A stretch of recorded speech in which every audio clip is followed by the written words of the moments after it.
bring in Danny Coulson. He's a former FBI Deputy Assistant Director and ran the FBI's hostage rescue team as well.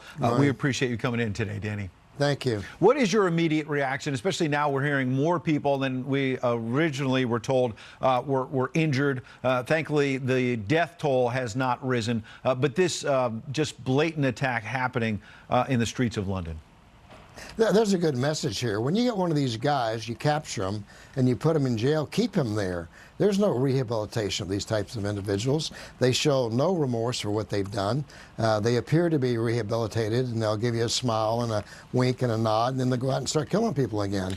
And fortunately, we had concerned citizens at that conference he was attending that stopped him, and the response from the police department was outstanding.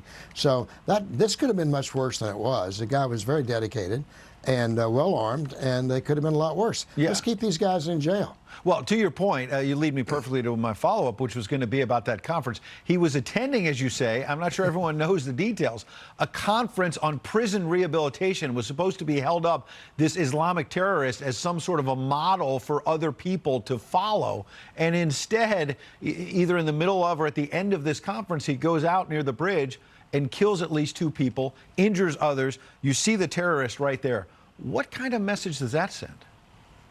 The message it sends is we can't rehabilitate these people. Remember, these guys kill more Muslims than Christians and Jews. They have hatred in them that is instilled through a lot of factors. The internet's a huge one. They get radicalized and they believe that they need to join up, and they go out and commit these atrocities. It's easy to do. Grab yourself a knife, go to a crowded place, and start stabbing people. And I don't mean to minimize that or make it trivial, but it's easy to do, and people need to be very alert for what's going on. And let's keep these guys locked up. Very alert, especially heading into Christmas and shopping, not just here in America, but in Europe. As soon as we saw this stabbing, and then within a few hours there's a stabbing in Netherlands, your mind races to what happened a couple of years ago in Germany, open-air markets throughout Europe. I want to be clear that in the case of the Netherlands, authorities so far are saying they're not seeing a terrorist nexus. So that may just be, some outlandish outburst of violence where several children, as I understand, in the Netherlands were hurt. But nonetheless, as we get closer to Christmas, talk about concerns you may have about the American home front as well as Europe. Oh my goodness, we have no way of predicting these things. If they're part of an organized group and we have penetrated that group, then we've got a shot. But these James Comey used to call them lone rats. I hate to quote James Comey, frankly, but he was right. They're just rats. They're looking to hurt people. They show absolutely no mercy, no remorse, and we can't change them. The only thing we can do with them is keep them in jail, and we have to rethink about letting these guys out. They may smile at you.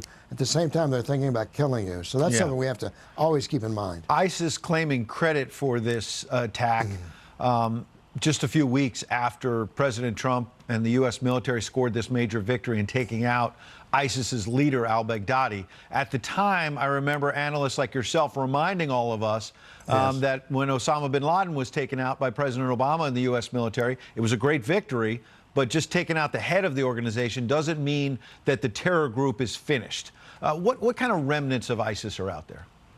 A lot. And one thing to remember is when you take out a leader, you create a promotional opportunity for somebody down the chain of command. That's all it does. It's important to do it, but there's so much hatred in this group, and they're all over the world, and they are radicalized by a lot of different things. Their religion, for one thing, and the internet by another. And we just have to be constantly vigilant. And remember, we're responsible for our own safety. Police are only minutes away, but seconds matter. And the response of the people in London was outstanding. And we have to remember, your responsibility, you are responsible for your own security. And be careful. Be careful out there. Yeah, and to your point, I've got less than a minute, but the front page of the New York Post today, Everyday Heroes, and you can check it out online. One gentleman grabbed the knife out of this terrorist's hands, and then there was another person who disarmed the terrorist with a fire extinguisher as well. As you say, everyday heroes who have to be alert and help law enforcement defuse these situations. We're all in this together. We need our police officers. They're valiant. They protect us. But we're responsible, too. And we have to take care of each other because there are people out there who mean harm for us. And it's up to us to take our own action and protect ourselves. All right. Danny Coulson, we appreciate your insights today. Thank you. Thank you. Thank you.